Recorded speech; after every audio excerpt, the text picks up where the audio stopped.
the anatomy information for you as a review from lab. What I wanted to do today was focus on the physiology information, but all of reproductive system is on there come Thursday. If you would like your test back, I've got a couple of options for you. What you can do is come by Friday morning after, say, 8:39 a.m. and pick up your exam. I'm going to take everyone's exams, fill them in an envelope, write your name on the outside, and it will be outside my office door starting Friday morning, and it will be there until next Thursday when you come take the final. If you definitely do not want your test put out there, even though it's going to be in a sealed envelope, just let me know and I'll keep it in my office. But I wanted it to be available to you so you didn't have to track me down to get your test back to study. Now, another way to get your test is to actually go on to D2L and you can download an answer key. So if you would just, if you don't necessarily care what you know, then go download the answer copy to the test on D2L. So there's two options there to getting a copy of exam number 5. We are scheduled for our final exam the Thursday of, that should say not May 2nd.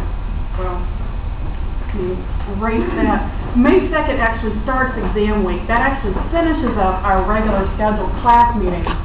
So we're not scheduled until look Thursday. What you just did. What's that? So look what you just did. You left May 2nd. It's final exam. Yeah, that's the whole week. Yeah, that starts final exam week, but you guys are scheduled on the 5th there. 9:30 in the morning for you all till 11:30. You get a 2-hour period for the test, or you can come to the 12:30 class till 2:30. I should have enough room if any of you want to come to the later class. There's about 45 chairs in this room. So if you definitely plan on coming to the later class, just give me a heads up. That way I don't have to make somebody stand. Okay. I know some of y'all routinely come to the later test. In thinking about the final next Thursday, boy, that's coming fast, isn't it? It is a 100 multiple choice question test. There's no essay. Pictures will be on there, so I thumb back through on my old test to get an idea of what kinds of pictures are going to be there. What I would do is I would start studying today. As you're studying for Thursday's test, spend 15 minutes and go back and look at exam 1, look at exam 2. Because if you wait till sometime next week, it becomes panic time. So start early, spend a few minutes every night, go back and pick up that old information because that's quite likely harder to remember than the more recent information. We do cover all the 10 chapters from this semester on the final, so head back to the endocrine system and start there. Use your old exams as a study guide. If you'll use this semester's exams, and if you want additional questions, go on D2L and pull off Spring 2008 and Spring 2010. That's more than you could possibly ever want in terms of study questions for the final. The final does automatically count 20% of everyone's lecture course average. Now, it can also double for you. It can also replace the lowest exam score as long as the final is higher than that one missed or lower exam score. So it can actually double count for you in the instance that it replaces an exam grade. We're looking for an overall 76.5. That means you can have a D in lecture and a B in lab, and as long as the numbers work out okay, you can end up with a 76.5. So that's the magical overall average that we're looking for. And I'm in my office mornings 8:15 and 9:15, so if you need some help and want to come by and ask questions, feel free to head down the hall. 5416 is on the end of this hallway on the right-hand side as you're heading toward the Darlington end of this building. You're going to be here all next week? I'll be here all next week, yeah, in that morning time.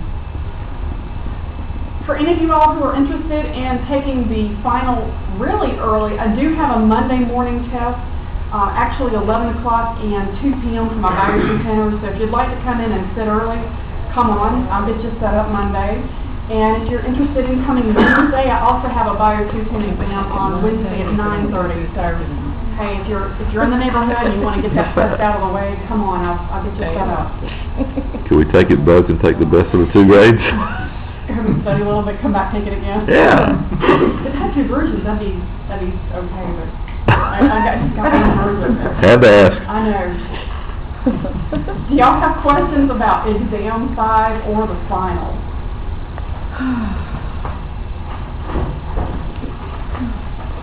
Yeah, exam 5, where do we start? Yeah, wow. So the exam 5, what essay questions are you going to think about using, like the drop of the egg and the sperm? Yeah, traveling through, tracing, and in fact, I'll post the entire essay set on the detour lamps series for you after class. Thank you. So you'll have the essay questions. They may be slightly different for 9:30 to 12:30, so 6 o'clock you're going to come to and work on this essay. That'd be harder at 12:30. But you want to try to scare me? I should do that, shouldn't I? How many essay questions? Two? There's 2. She Yeah. just said she only has one copy. That's the final. The final, yeah. So I'm trying to help you essay out, questions Christy. going to be different from each class? Slightly. Yeah, just slightly different. Oh. Yeah. No, yours is It's my little way of messing with you, just to keep things fun. Honestly, I get tired of reading the same essay all the time, so I want to do something different, so that's part of the reason. All right, so today is a day where we can tie up some loose ends, and I know that you've had some acid base and reproduction material in lab, but I wanted to ask you, was there anything from acid base you want to go back and hear again, or we're going to talk about some of these topics for reproduction. I also wanted you to pick which ones you most needed to hear. The sodium bicarbonate, the carbonic acid, and the bicarbonate thing you did over there last time. Okay. We can do that. Anything else in acid base? How about all of those? All those, okay. Yeah. We can see if we can fit those all in. Let's see, we're talking about acid-base balance, sodium bicarbonate.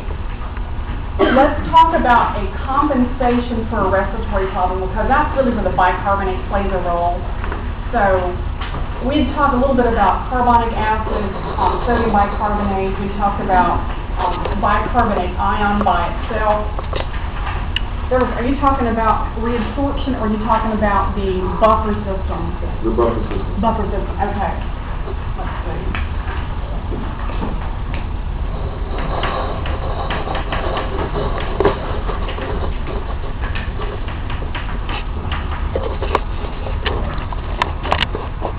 Let's do the need to know on the buffer system. There's lots of buffer systems in your bloodstream, and the most important one is the bicarbonate buffer system.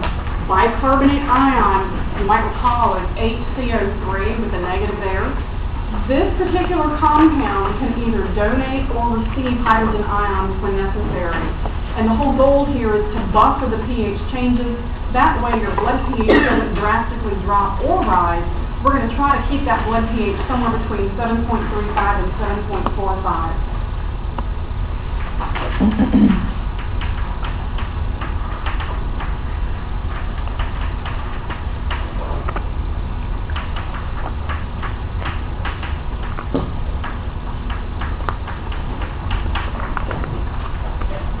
We talked about 2 forms of bicarbonate ion in class last period. We talked about sodium bicarbonate and talked about carbonic acid.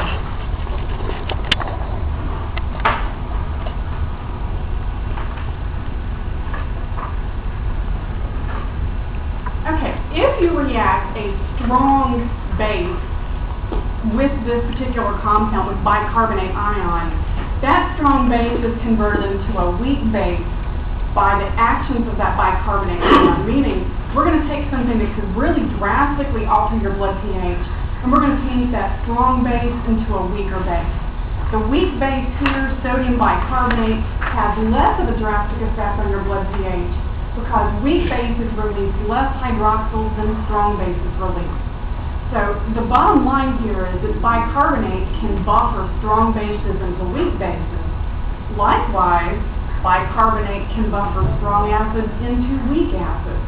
So in this case here with carbonic acid, you can see that bicarbonate accepted a hydrogen ion. That hydrogen ion is no longer floating free in solution. It's now bound up to our bicarbonate ion. So what we've done is we've taken something that could have been a strong acid, turned it into a weak acid. That way we have less of a dramatic effect on our blood pH. So the bottom line here about bicarbonate acting as a buffer, it can convert strong bases to weak, strong acids to weak. It can also accept or donate hydrogen ions to help alter your blood pH either way that you need to go. That's really good, but in a nutshell, what you need to know. Okay. How about other acid-based topics?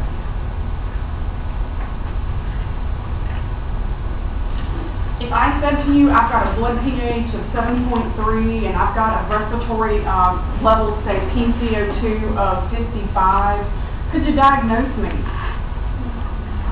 Need one more piece of information. Not really. There you go.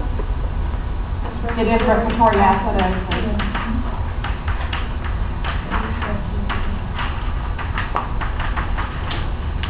You're right. So if I gave you something like this, that alone gives us respiratory acidosis. How do you know it's not a metabolic problem? CO2. These match. They're both acidosis issues. No bicarbonate Yes. mentioned. And the other thing is we're not dealing with bicarbonate, we're not dealing with hydrogen ions, we're dealing with the carbon dioxide. Carbon dioxide is a respiratory handled issue. What do you mean those two match?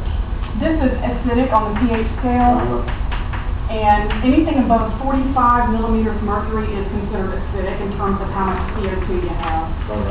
And since the CO2 is out of range, there will be compensation. Yes, within the next 24 hours there'll be compensation. So if you happen to measure bicarbonate levels, then you'll notice that over the next 24 hours those bicarbonate levels will change.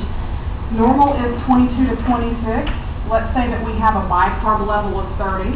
Is there compensation right now? Okay, so what is the compensation? Good. Metabolic alkalosis. Okay, and of course, when you walk into a patient's room, you may not necessarily witness them in metabolic alkalosis, but how could you determine that they actually are experiencing metabolic alkalosis?